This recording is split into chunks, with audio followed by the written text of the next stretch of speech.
Hi, I'm Stephen Cook, and I'm a pediatrician at the Golisano Children's Hospital at the University of Rochester. Like any holiday, have it about a family experience. So carving the pumpkin, going out for a walk during the day to see how the houses are decorated or how there's decorations in the town. Read about the history. Read about the history of where Halloween comes from in your family. In Europe, if your family came from Europe, is it based on something else? It's too easy, especially in our society, to make the holiday about the food.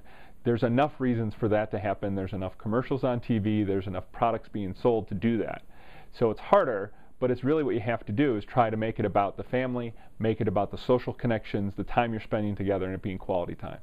Families will ask about what do we do before we go out trick-or-treating. We have dinner. You can try to make it like a regular night. Have a family dinner, sit down, talk about what's going around. Don't make the dinner just as much of a snack as anything else.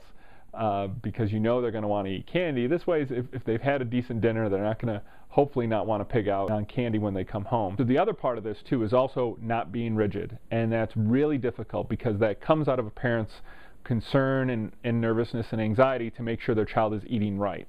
And as part of that, parents can get very rigid, can be very restricting, and we know that becomes a problem. And it can manifest early in life with children sneaking food later, with night eating, or with eating food as they get older. I was never allowed to have chocolate as a kid, and then once I got into high school, I'm always buying a chocolate bar going to school. And candy is something that it's a treat. It's a once a while type of thing. It's not to be forbidden, but it's also not to be a staple in the diet either. You need to be reasonable about it and look at what your habits are and your patterns are, because there's a good chance that not only are you modeling it to your kids, but they're picking it up as a normal behavior. Think of different ways to not make it about food, but make it about the social interactions with your kids.